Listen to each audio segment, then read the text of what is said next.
All right, guys, we just rolled up, saw a nice one pushing a wake. It's hard to see it, but you know, I can kind of catch glimpses of it. So I'm just gonna sit back. I got the power poles down. Gonna put some flips in there. Can't see if maybe we can get her to bite. They've been a little weird this morning. Usually, you know, right before they go on the bed, they get this kind of funky where you can't get bit. They got one thing on their mind, and that is to reproduce. And you know, as the day goes on, it's gonna definitely get a lot better.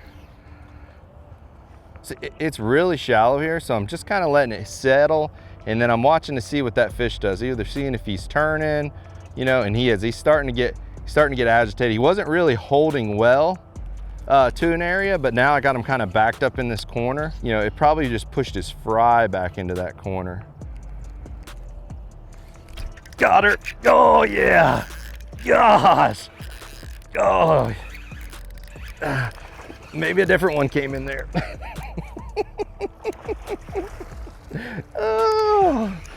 Oh, come here, big. Look how shallow that is. Oh, come here. Oh, it's a nice one. Oh gosh, right there.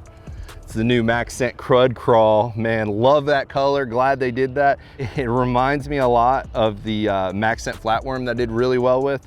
Man, I'm just super glad that Berkley decided to do that in the crawl. Hooking it backwards so that you can see the white popping it. Man, that was a nice one there.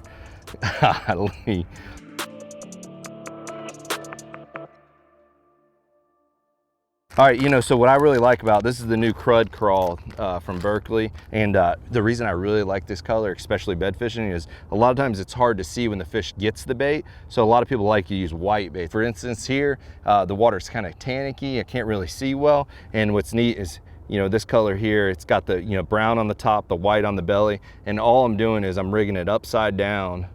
So when I'm popping it in there, that fish is seeing, you know, the brown, you know, a lot, but I can see the white on top. Let's see if we can't catch this one up here. I wonder what color that is. Green pumpkin, pearl white. Man, the fish are starting to do their thing. They're starting to push up. We got fish popping up on all these beds around us. I'm gonna pull the poles up and I'm just gonna ease around through some of this grass and see if we can't find another one. At this point in time during the day, I think they're gonna just be sitting. So let's see if we can't see a couple up here. Florida's a little different for bed fishing. You got a lot of like tannicky, it's dark, clear water. So, you know, you can see the white areas fairly well, even though you'll think it's not clear enough. But it is a little bit harder to see, you know, because as soon as they leave that bed, you know, you kind of lose sight of them. So, you know, you're kind of always looking for bits and pieces of fish, you know, moving. And it's wild because it's, you know, you don't really, a lot of the fish want to bed in certain areas. Sometimes they'll spread out in big areas, but a lot of times, especially in Florida, you get a lot of them really concentrated together. And that's why a lot of times in the tournaments, you see a lot of guys fishing right on top of each other. And it's just because those group of fish are either coming into that one area that has really good bottom.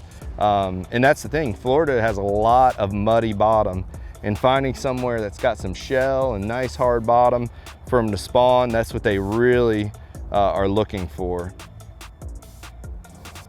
So we just, we're easing through. We're in the exact same area. We saw some wakes over here, but we wasn't really sure what was happening. And there's a nice one right here. I mean, he's not huge, but man, I'd love to catch him.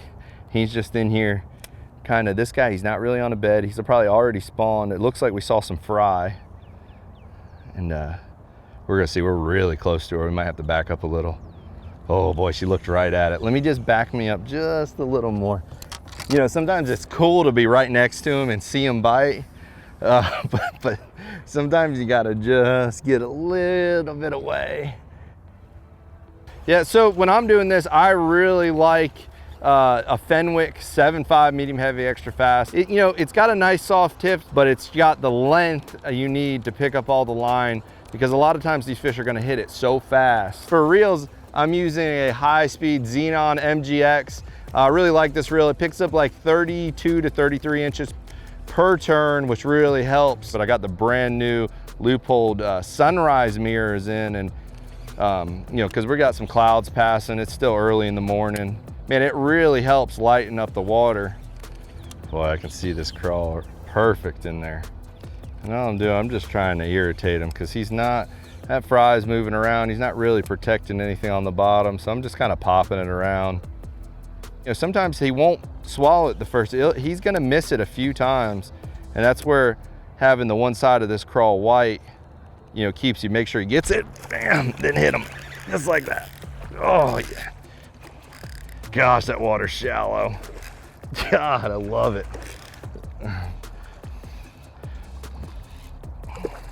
You know, we just gave him a little bit of time and, oh, come here, baby. Oh, that was awesome.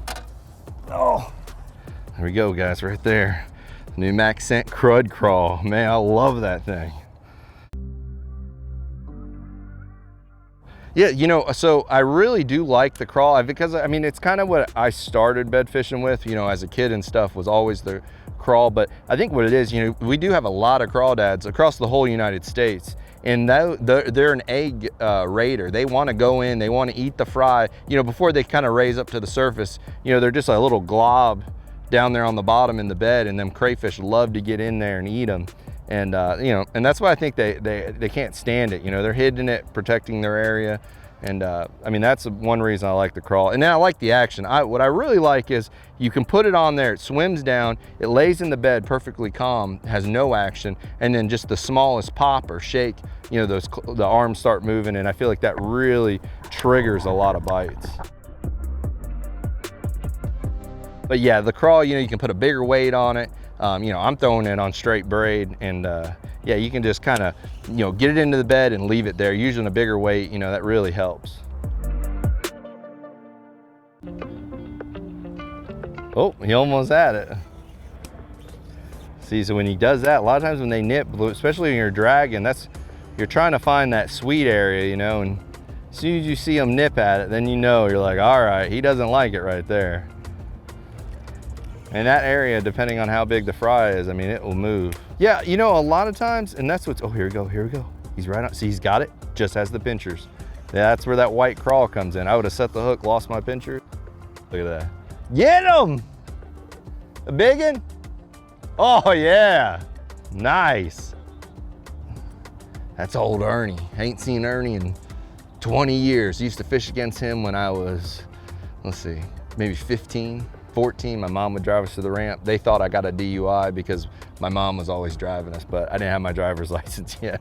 But Ernie used to whoop up on me.